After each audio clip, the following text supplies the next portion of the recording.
시작할게요. 네. 자, 이제 저희 책임보험 총설 이제 앞부분부터 본격적으로 수업을 할 건데요. 자, 이제 생각을 한번 해보실게요. 다 뭔가 숲을 보고, 뭔가 다 나무를 보고 안 해봐라 뭐 이런 얘기 많이 들으셨죠? 네, 그죠? 제가 그때 인제에, 강원도 인제 자작나무 숲이라고 들어보셨어요? 자작나무 숲. 그 핀란드에서 자생하는 나무 있잖아요. 대에 이렇게 길고 밑에는 하얗고, 예, 그 되게 멋있어요. 그 아래로 막 햇살이 들어오면 멋있더라고요. 추석 때 이제 저희 집에 가다가 거기 이제 한번 가보고 싶어가지고 계속 못 가다가 이제 한번 들렸었거든요. 추석 때까지 더웠으니까 그냥 슬리퍼 신고 이제 가벼운 차림으로 저희 숲이니까 그냥 한번 이렇게 쑥 둘러보고 와야지 하고 갔었어요. 준비 없이. 자, 이제 산이라든지 숲에 이렇게 가면 여러분들 뭘 하세요? 제일 처음에? 뭐 등산을 하거나 뭔가 이렇게 숲 탐방을 하거나 이러실 때. 그죠? 이게 우리가 주관식에 또 약해요. 그러니까 제가 객관식을 드릴게요. 네. 자, 1번. 왔으니까 이제 먼저 입구에서 기념사진을 찍는다. 할 수 있죠. 네, 있죠. 자, 산에 올라가니까 화장실을 간다. 그거 할 수 있어요. 세 번째, 네, 지도를 본다. 거기 앞에 가면 엄청 큰 거, 막 이렇게 산 그거 다 있는 거 있잖아요. 지도를 본다. 아, 세 가지 다 할 수 있긴 한데 제가 얘기하려고 하는 의도를 아시겠죠? 자, 1, 2, 3번 중에 뭘까요? 3번이죠, 3번. 저희도 갔어요. 요즘에는 저는 막 블로그라든지 인터넷 잘 의존 안 하게 되더라고요. 막 맛집 이런 것도 다 개인의 생각해 보니까 다 개인적인 지극히 입맛이 틀린데 내가 왜 저기 가가지고 나도 줄 서고 저러고 있지? 저도 이런 생각을 해가지고 그냥 다 내가 내린 판단이 틀리든 맞든 그냥 이렇게 가야 되겠다 이런 생각을 해서 잘 안 찾아봐요. 그래서 어쨌든 갔어요. 그래서 저희도 남편이랑 이 지도를 봤죠. 거기는 뭐 따로 이렇게 그때 지도를 줬던 것 같기도 해요. 딱 보고 이제 그 다음 뭘 하죠? 지도를 보면 전체적인 걸 보고. 네, 길이 이제 종류가 1번, 2번, 3번 이렇게 있잖아요. 그러면 이제 자기 시간이라든지 자기 뭐 체력 이런 거에 따라서 난이도에 따라서 이제 선택을 하잖아요. 그죠? 저희도 그렇게 했어요. 자, 그러면 정말 최단 거리로 이렇게 갔다 오는 것과 뭐 예를 들면 이게 이렇게 숲이면 그냥 최단 거리로 이렇게 갔다 오는 거. 그 다음에 이렇게 산 바퀴 도는 거. 그 다음에 뭔가 여기까지만 갔다 오는 거. 그죠? 뭐 여러 가지 갈래길이 있죠. 그럼 저도 이제 선택을 했겠죠. 자, 그러면 1번이든 2번이든 3번이든 이 숲을 갔다 왔다고 다 말하죠, 우리는. 그죠? 예, 다 그래요. 아니면 몇 날 며칠 산이 크면은 계속 거기만 집중적으로 이게 다 도시는 분들도 있더라고요. 제가 이제 해드리려고 했던 얘기는 저는 그렇게 생각을 해요. 이게 이제 자격증 시험이잖아요. 예. 그러니까 뭐 실무를 논하고 막 깊이 있게 학문을 공부하는 자리가 지금 아니거든요. 그러면 제일 빨리 효율적으로 정말 합격을 위한 그 자격증 공부를 하셔야 된다고 생각을 해요. 그래서 깊이 있는 거는 여러분들이 이제 학위 받으시죠. 대학원 같은 데 가서 하시고 아니면 실무적인 거는 별도로 이제 회사 가시거나 그 실무 또 부서 그런 데 가서 이제 하시는 거라고 생각을 해요. 그래서 여기에서 이제 다뤄드릴 거는 그렇다고 너무 깊이 있는 실무적인 거 다루지 않아요. 그렇다고 너무 숲밭 겉핥기식으로 다루지 않아요. 그리고 막 분쟁 있고 이런 거 안 다룬단 말이에요. 대신 시험에 나올 만한 것들만 너무 깊이 말고요. 그래도 겉핥기식보다는 조금 더 들어가는 정도라고 생각을 하시면 돼요. 그러니까 너무 막 여러분들도 한 문제 안 풀리는 거에 너무 막 깊이 있게 매진하고 이러시지 마시라는 얘기예요. 안 되면 넘어가고 이해 또 물어보고 뭔가 이렇게 해서 너무 대충대충 하지 말고 그걸 얘기하려고 해요. 그래서 빠르게 효율적으로 이제 가자고 말씀드려요. 자, 그러면 이제 길을 선택을 하잖아요. 근데 이러신 경험 없어요? 내가 3번 길을 선택을 했어도 올라가다 보면 이게 잘 가고 있는 건지 아닌지 잘 모르시지 않아요? 그 또 주머니에서 지도 꺼내가지고 이거 맞나 이렇게 살펴보시지 않으세요? 저희도 그랬어요. 분명히 예전에는 암기도 잘 돼가지고 머릿속에 한 번에 쫙쫙 그려졌거든요. 근데 진짜 지금은 별로 관심이 없는 거죠. 그래서 그런지 외우지도 않고 그냥 또 꺼내서 또 보고 또 이정표 맞춰보고 하면 되죠. 그러니까 가다 보면은 몇 킬로 표시도 있고 이정표도 있고 이러잖아요. 자, 근데 그 이정표가 되게 중요한 게 뭐냐면 중간에 그런 게 없으면 내가 정말 얼마만큼 올라왔는지 그리고 얼마만큼 더 가야 되는지 이런 거 알 수가 없어요. 그러니까 거기에 막 0.4km 막 이렇게 쓰면 되게 반갑잖아요. 조금만 더 올라가면 더 반가운 건 뭐죠? 쉼터, 매점. 이런 표지판 만나면 되게 반갑잖아요. 근데 갔는데 문이 닫혀 있어요. 이러면은 진짜 힘들겠죠. 저희도 준비가 없이 간 거예요. 그냥 슬리퍼를 신고 그 다음에 남편이 물을 한 병 사자 이랬는데 제가 이거 금방 갔다 올 건데 무슨 물을 사? 그 내려와서 먹자 이랬어요. 아 근데 이게 만만하지가 않았더라고요. 약간 깊이 들어가다 보니까 약간 계곡 같은 데도 막 올라가고 결국 매점을 만나서 거기서 물도 사 먹고 컵라면도 먹고 이러고 오긴 했는데 뭔가 대비가 좀 필요하단 말이에요. 그러면 물도 준비해야 되고 그 다음 이런 지도를 준비하고 더 중요한 건 뭐냐면 제가 얘기하려고 하는 건 올라가면서 본인이 제대로 가고 있는지를 확인을 하시면 좋을 것 같아요. 그래서 내가 선택한 방향으로 제대로 가고 있는지 그리고 책에 이제 적용을 시키면 그래서 이제 저희가 조금 있다가는 아까 제가 큰 그림 3개 해가지고 먼저 우리 뭐 공부하는지를 설명드렸고 그 순서대로 책에 뭔가 흐름이 다 목차가 그렇게 되어 있어요. 그러니까 이게 오늘 처음 시간에 이거 그냥 입력시켰다고 끝이 아니에요. 여러분들 거의 처음 공부하시잖아요. 그럼 용어도 익숙치 않고요. 이거 저야 관심 있게 매일 책 들여다보고 하니까 지금은 뭘 굳이 안 쓰고 안 외우려고 해도 이게 자연스럽게 그냥 입력이 된 거지. 여러분들도 자주 관심 있게 들여다보시고 맨날 이거 하면 다 머릿속에 입력이 돼서 얘기를 하실 수 있게 돼요. 그러니까 드리려고 하는 얘기는 중간중간 가시다가 앞에 와가지고 그 그림 3개대로 내가 잘 가고 있는지 지금 어디만큼 왔는지 이런 것들을 한 번씩 계속 왔다 갔다 해서 보실 필요가 있다는 얘기를 꼭 드리고 싶었어요. 그래서 이제 목차를 한번 보시면 아까 그 큰 그림 3개 이제 잘 생각을 해보시면 돼요. 자, 먼저 아까 가해자 피보험자라는 사람이 어떤 법을 위반하는 잘못으로 피해자를 다치게 하면 둘간에는 뭔가 법적인 책임을 진다라고 했었어요. 그래서 민법이 나왔고 피해자의 손해액이 얼마인지 산정하는 게 나왔었어요. 자, 그러면 그 전에 제일 우리의 파트 1은 뭐냐면 이 책임보험이 뭔지를 설명을 하는 거예요. 그래서 제가 아까 그냥 예를 들어서 우리 책임보험은 이걸 공부하는 거고 이거예요 라고 설명을 드렸단 말이에요. 관련한 것들이 나와요.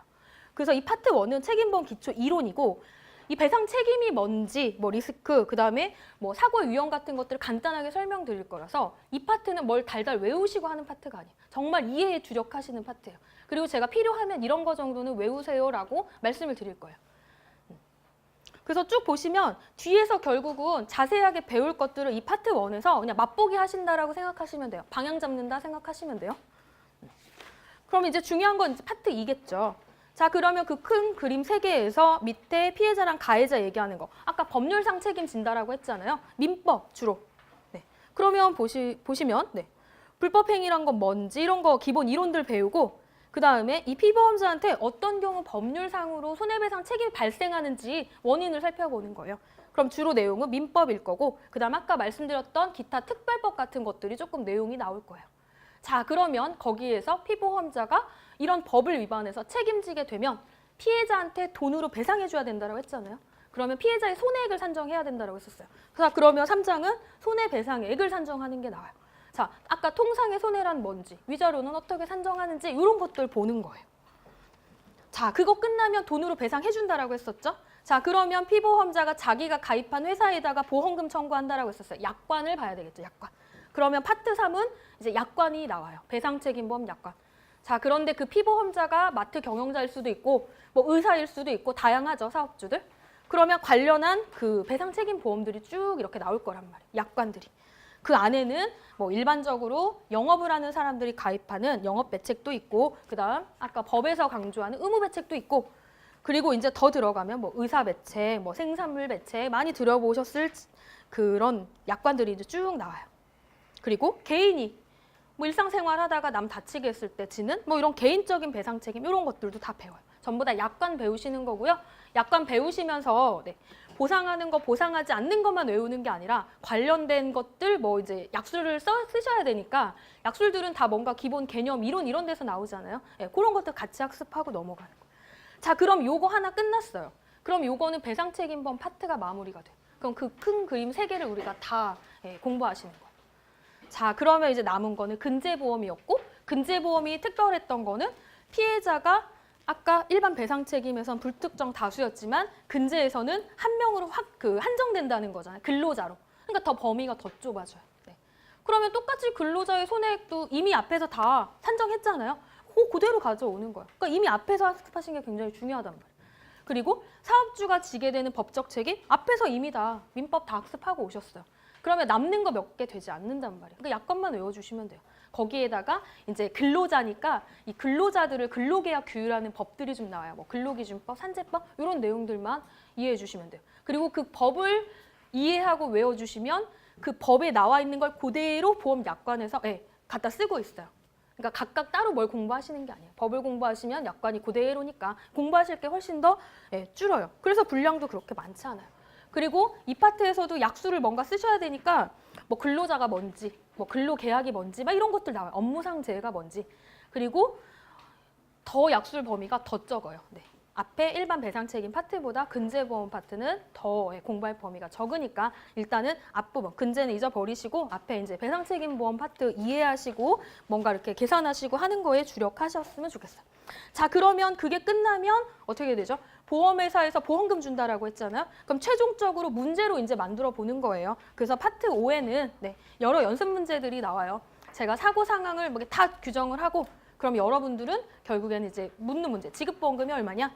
그러면 지금까지 배우셨던 법률적인 거, 약관의 내용, 뭐 보험금 그 손해액 산정하는 거 다 거기 총 동원하셔가지고 쭉 문제 푸시는. 그러면 아까 그 그림 순서대로 지금 책의 내용이 쭉 있단 말이에요.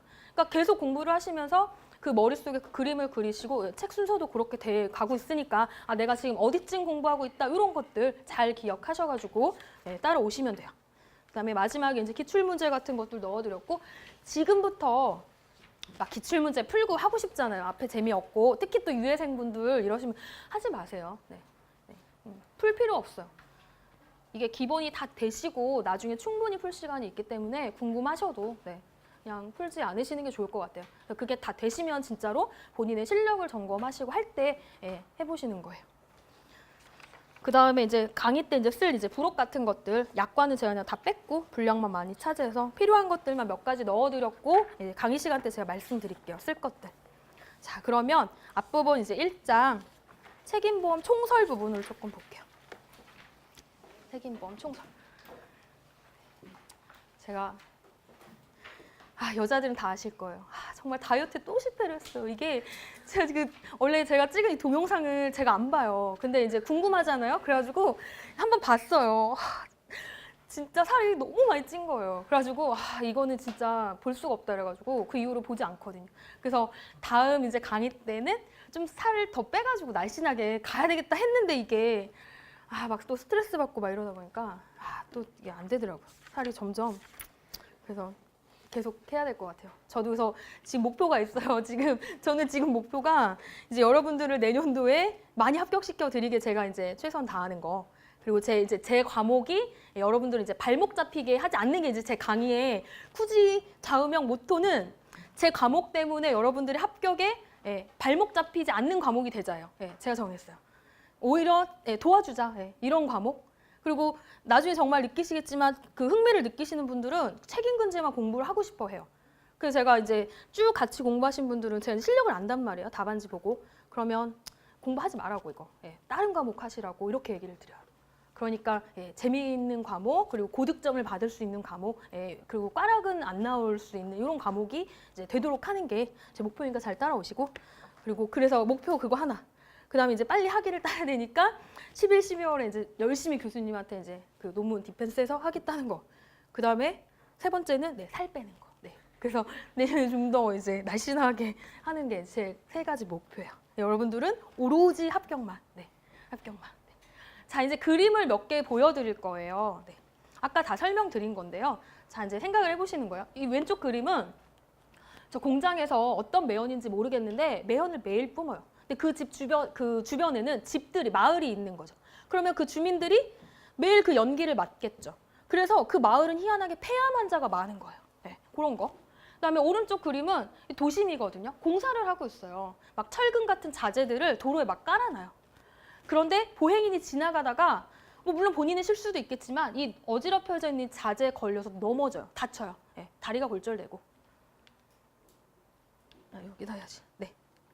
자, 그 다음에 마트라든지 백화점 에스컬레이터 다 타시잖아요. 근데 그런 경험 있으신지 모르겠지만 손이 끼일 수도 있고요. 그 다음에 갑자기 오작동해가지고 우리 지하철 이렇게 되게 많잖아요. 갑자기 오작동해서 우르르 다 넘어지고 이런 사고 되게 많이 나거든요. 그런 경우. 그 다음에 계단에 뭔가 미끄러운 거예요. 예를 들면 물기가 있었다든지 아니면 그게 추운 겨울이어가지고 얼음이 끼어 있었다든지 이런 사고, 낙상하는 거.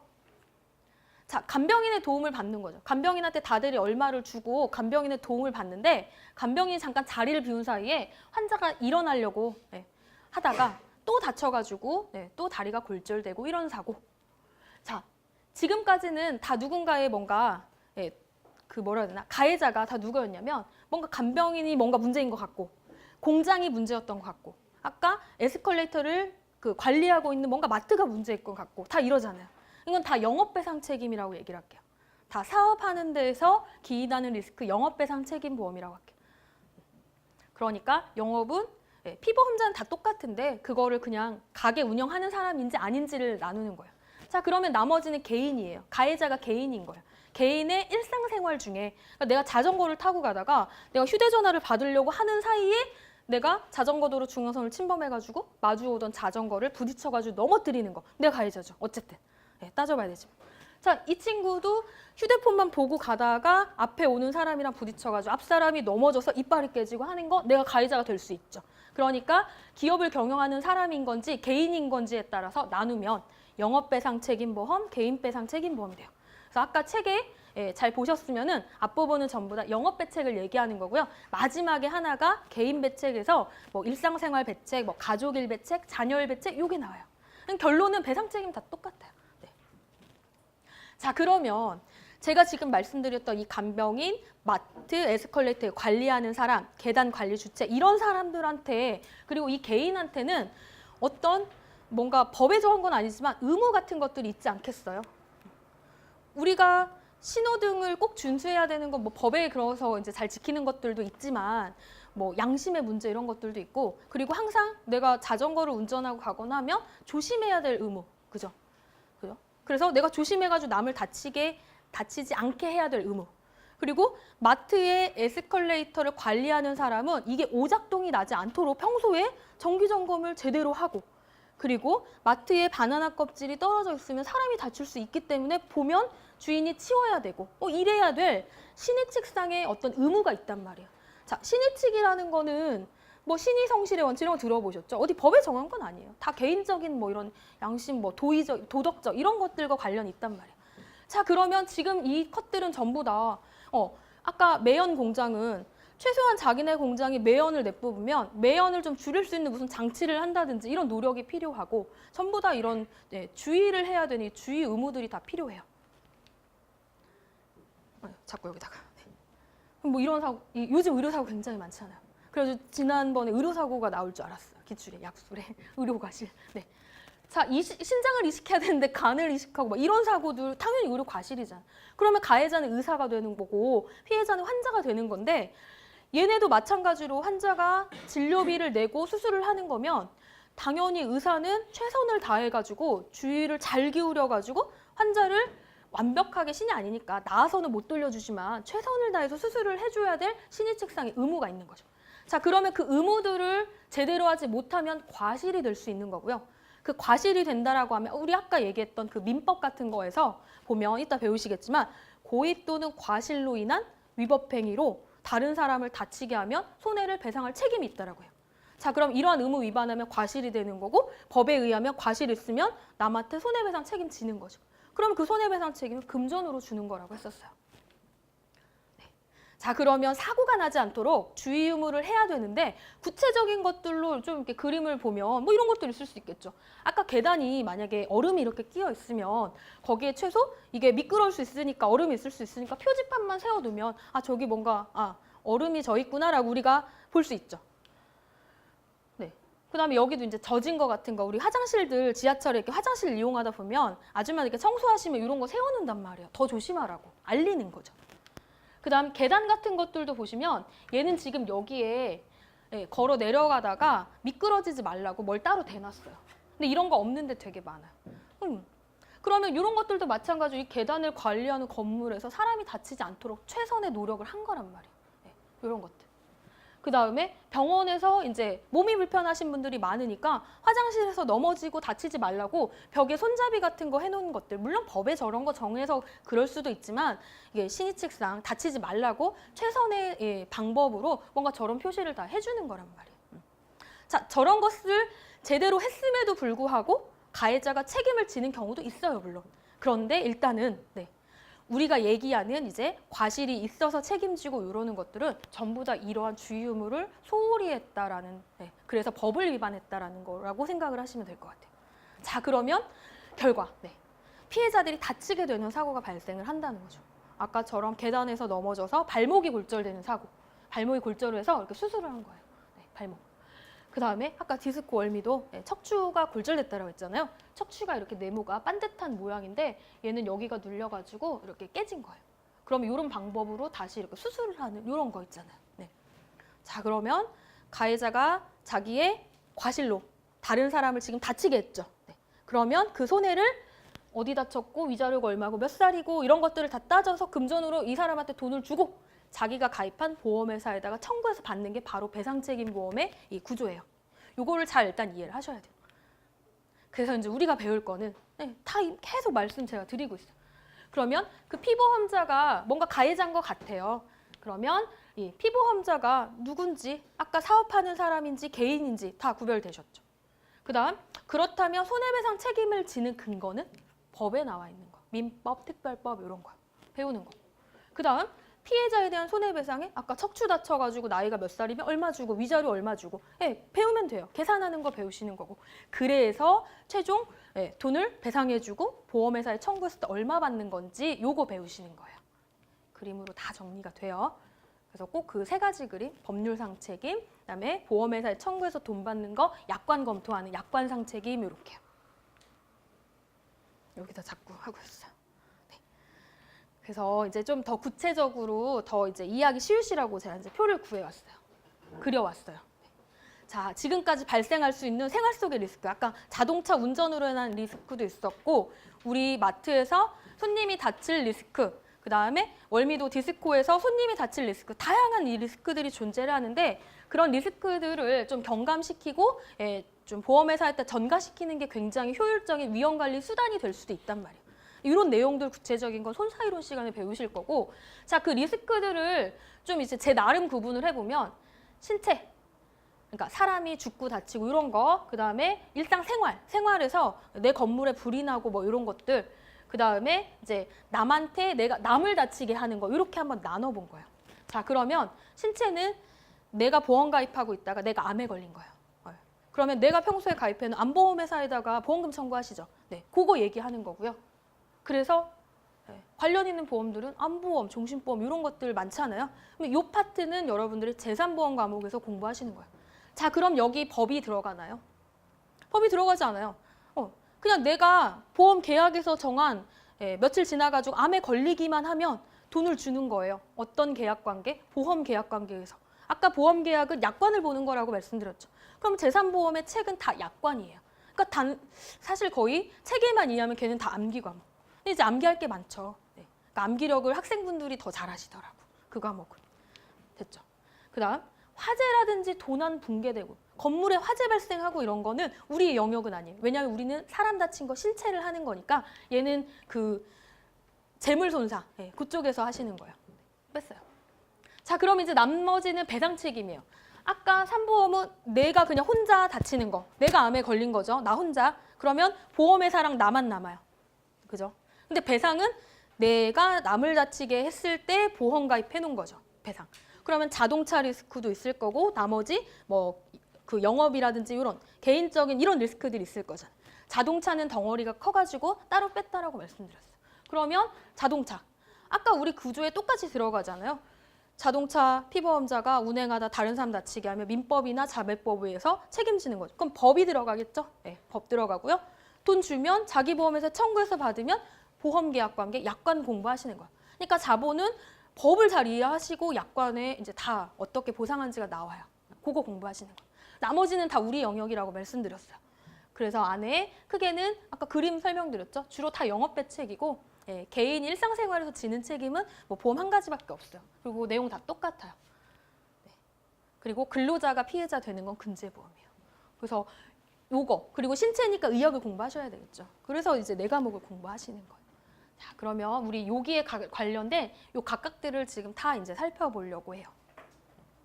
자꾸 여기다 쓰고 있네. 네. 이제 책을 같이 이제 보시면 돼요. 제가 책 순서대로 정리를 해왔기 때문에 저 말 빨라요. 네. 네. 인터넷을 듣고 계신 분 말이 빠르면 한 단계 느리게 하시면 돼요. 네. 아, 말을 느리게 하려고 하는데 안 돼요. 네. 안 돼요. 네, 이 속도로 할게요. 네. 자, 먼저 그러면 이 배상책임보험의 체계라든지 이 책임보험이 뭔지를 조금 보려고 한다라고 말씀드렸고, 이 파트는 뭘 외우고 쓰고 약술에 나오고 이럴 만한 내용은 아니라고 말씀드렸어요. 그러니까 체계를 이해하시는 거예요, 아까랑.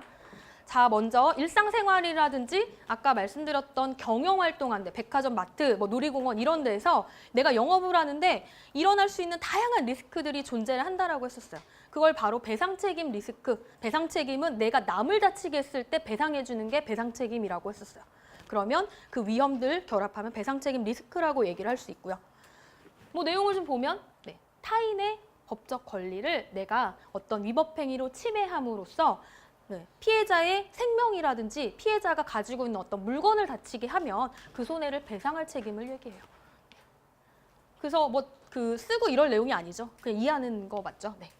그래서 일상생활이라든지 영업상에 이런 다양한 배상 책임 리스크들이 존재를 하고 그 리스크를 되게 효율적으로 보험회사에서 담보해 준다라는 거죠. 보상해 주는 거예요. 얼마나 좋아요. 네. 이 보험이 없었으면 그 피해자 다치는 거 다 마트 주인이 직접 돈으로 현찰로 다 줘야 되잖아요. 우리가 뭐 몇 억씩 부자가 아닌데 얼마나 이게 되게 위험해요. 리스크들이 많아요. 그러니까 평소에 보험료 한 달에 얼마씩 내고 이럴 경우 대비해가지고 돈 더 내는 거 없단 말이에요. 그러니까 굉장히 효율적인 그리고 위험관리 수단이 보험이라는 것이 이런 데서 이제 나오는 거죠. 그래서 그 피보험자가 돈으로 배상해주면 본인이 가입한 계약에다가 보험금으로 청구하면 돈을 받는 거니까 이 피보험자의 이 재산상이 감소가 된 이 금전적 손실들을 다시 채워주는 역할을 한다라는 거예요. 그리고 이 보험회사에서는 이게 남을 다치게 하는 이 법률이 이제 들어가다 보니까 일정한 좀 서비스를 해주는 거예요. 우리 고객이, 피보험자가 고객이잖아요. 우리 고객이 어쨌든 우리 보험회사에다가 계약을 체결했으니까 변호사가 혹시 필요하면 피해자가 피보험자 가해자를 상대로 소송을 제기하거나 이러면 우리 고객을 위해서 변호사를 뭔가 서비스 해준다든지 이런 법률 자문 같은 것들까지 이제 보험회사에서 같이 해주고 있죠. 그래서 나중에 재산보험 약관은 피해자가 없잖아요. 그러니까 법률적인 내용은 해당할 게 없어요. 그러니까 이런 무슨 법률 비용을 주고 이런 내용은 약관에 없어요. 요거는 네, 배상 책임에만 있는 거니까 자동차 보험과 이 책임근제 약관에만 이런 내용들이 분명히 들어가 있을 거예요. 뭐 변호사 제공, 뭐 담보 제공, 뭐 이런 것들이 있을 거예요.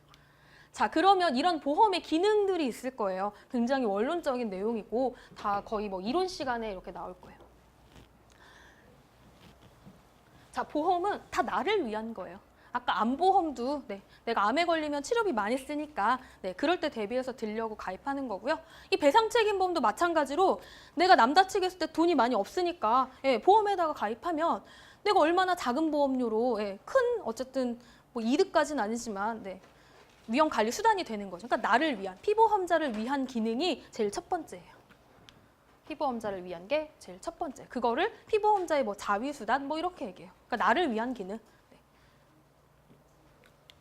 그래서 돈으로 피해자한테 배상해주고 다시 보험회사에 청구해서 돈을 받으니까 네, 내 재산상의 손해가 다시 복구가 된다 이런 의미예요. 모든 배상 책임은 다 이게 첫 번째 기능이에요.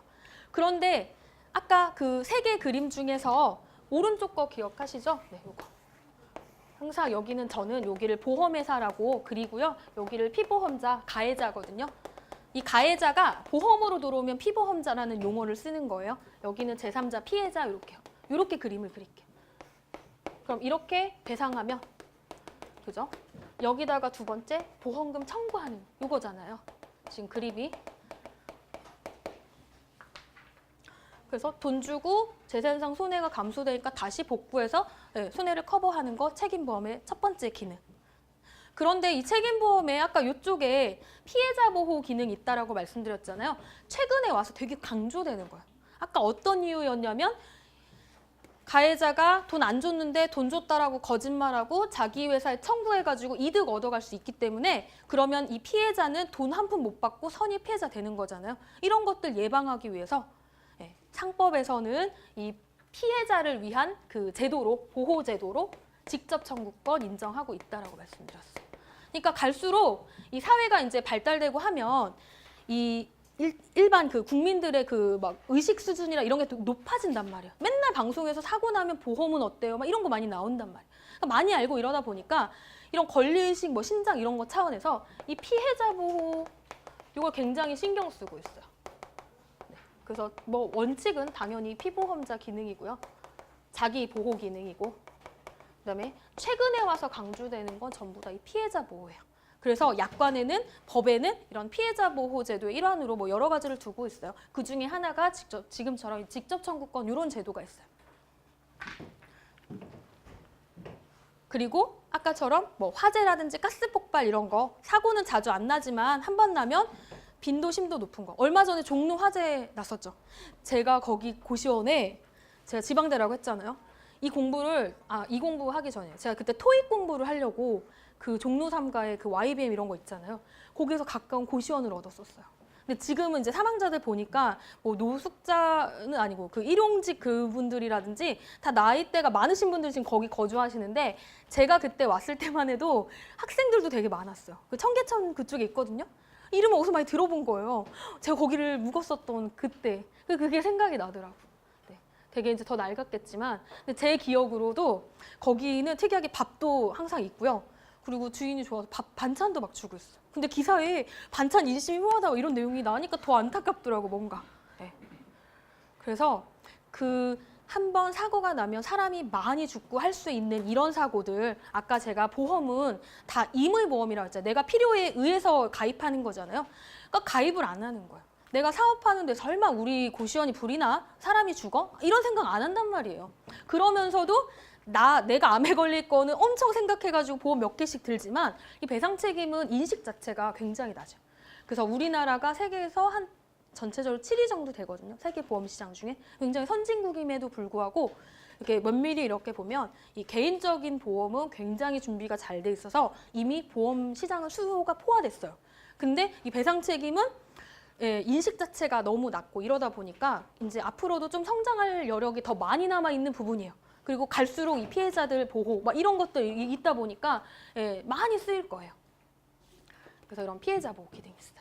그래서 이 의무보험을 자꾸 법으로 강제화시키는 거죠. 그러면 혹시라도 그런 사고 발생됐을 때 최소 보험회사에서 보상하는 것만 맞으면 피해자들한테 어쨌든 기본적인 돈은 다 돌아가게끔 만들려고 하는 거예요. 다 피해자 보호 제도의 일환이에요. 지금 그러면 피해자 보호 제도 일환으로 말씀드렸던 건 두 가지예요. 그죠? 하나는 법의 직접 청구권, 상법에 나와 있는 거. 그다음 두 번째는 어떤 법적으로 강제되는 의무배상 책임 보험을 자꾸 만드는 거. 강제하는 거. 책임보험의 기능 크게 두 가지.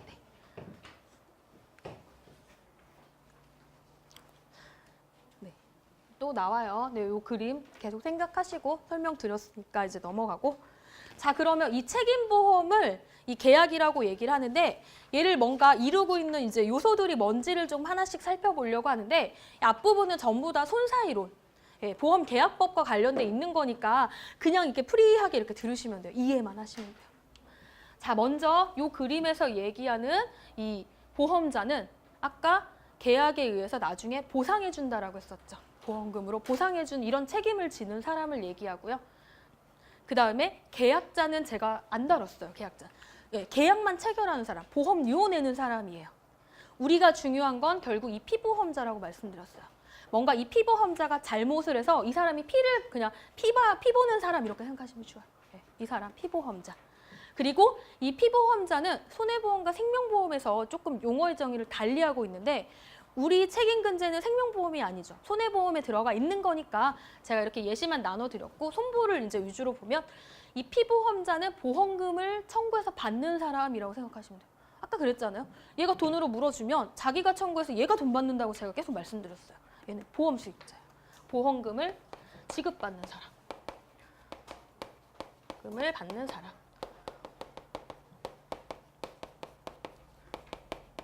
얘는 손해보험에서.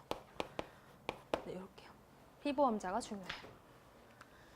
자, 그러면 이 피보험자, 계약자 그러면 같을 수도 있고요. 틀릴 수도 있어요.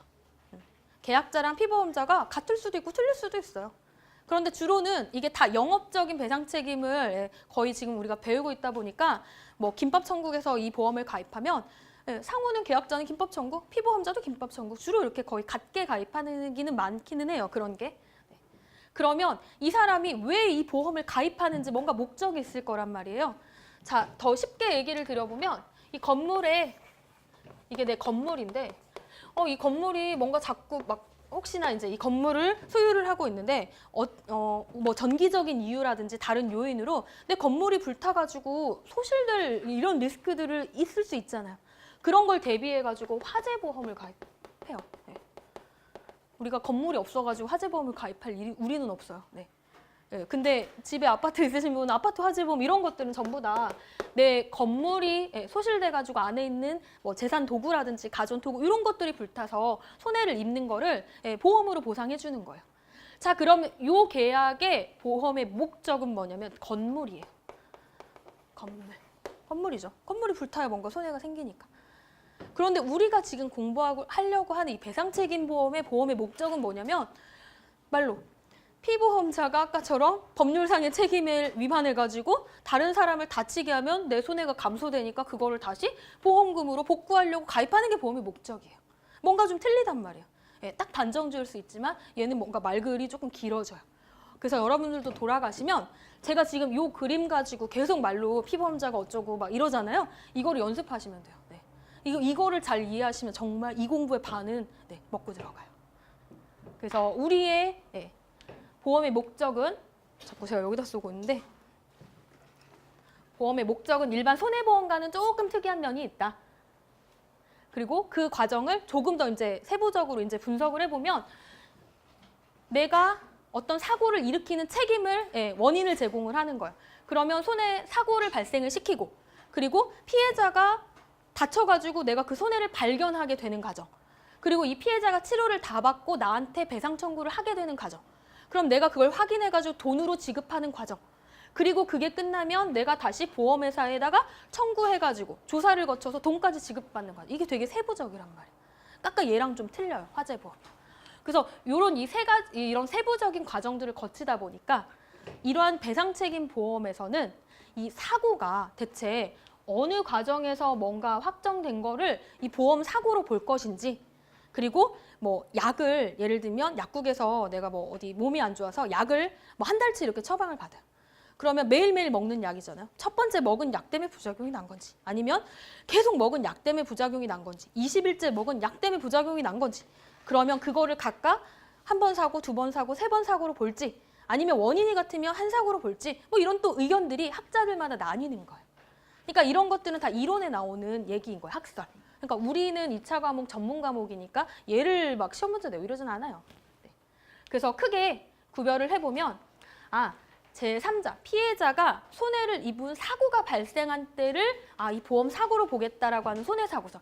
그러니까 바나나 껍질이 놓여져 있고 그 피해자가 바나나 껍질을 밟고 미끄러져서 넘어진 그때를 사고로 보겠다는 게 손해사고설이에요. 자, 얘는 통설이에요. 그래서 대부분의 보험 약관, 그러니까 여러분들이 그 아까 암 얘기 드렸잖아요.